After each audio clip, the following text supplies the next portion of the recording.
పసిడి పతనం ఆగడం లేదు. ఇప్పటికే 5 ఏళ్ల కనిష్టానికి చేరుకున్న బంగారం ధర ఇంకా దిగొస్తోంది.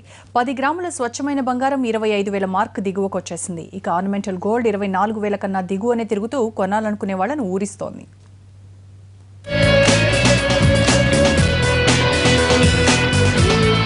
ఆరేళ్లుగా పెరగడమే కాని తరగడం తెలియదన్నట్టుగా ఆకాశాన్నంటిన బంగారం ధరలు ఇప్పుడు నేల చూపులు చూడటంలో రోజు రోజుకు కొత్త రికార్డులు సృష్టిస్తున్నాయి.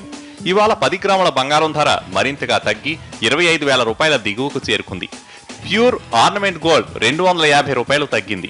99.5% స్వచ్ఛత గల 10 గ్రాముల స్టాండర్డ్ బంగారం ధర 24,870 రూపాయలకు, 99.9% స్వచ్ఛత గల బంగారం ధర 25,020 రూపాయలకు చేరింది.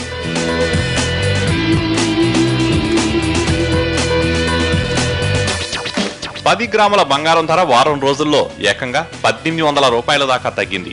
ఇది ఇంకా కిందికి దిగొచ్చే ఛాన్స్ ఉందంటున్నారు బంగారం వ్యాపారులు. అంతర్జాతీయంగా పెట్టుబడులన్నీ డాలర్ వైపు మళ్లడం, చమురు ధరలు కూడా తగ్గడం, బులియన్ మార్కెట్లు బలహీనంగా ఉన్నందువల్లే బంగారం ధరలు దిగి వస్తున్నాయని మార్కెట్ వర్గాలు చెబుతున్నాయి.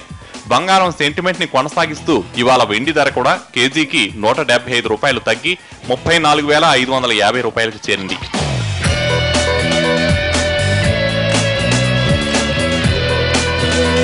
అమెరికా ఫెడరల్ బ్యాంక్ వడ్డీ రేట్లు పెంచుతుందన్న ఊహాగానాలతో అంతర్జాతీయంగా పెట్టుబడులన్నీ డాలర్ల వైపు మళ్లాయి. గోల్డ్ ఇన్వెస్టర్లు కూడా ఒక్కసారిగా యూటర్న్ తీసుకుని డాలర్ వైపు మొగ్గు చూపారు.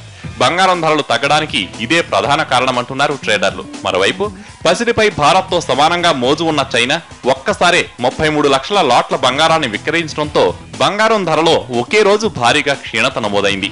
ఈ ప్రభావం మరికొన్ని రోజులు ఉండొచ్చని అంచనా.